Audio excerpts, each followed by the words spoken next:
Bonjour, ici nous sommes à la mode Servolex, au lycée Rénac, qui est un lycée agricole.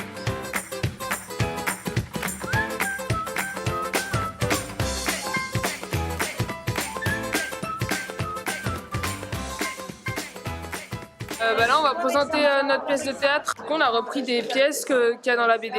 Je suis un peu stressée, mais ça va. On a fait 2-3 ateliers théâtrales et après on a commencé à se mettre plus dans le thème de la BD et on a commencé à jouer des scènes. Algérienne sans coupe, vive la jeunesse algérienne sans coupe. Mon mari était policier. Il voulait nous mettre à l'abri à la campagne.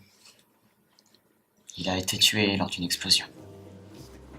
Ce que je fais souvent quand je tombe sur un sujet comme celui-ci, c'est de lire beaucoup de choses sur la guerre d'Algérie, essayer de comprendre ce que je suis en train de dessiner. Je trouve ça intéressant de voir comment ils procèdent pour faire leurs dessins et leurs histoires.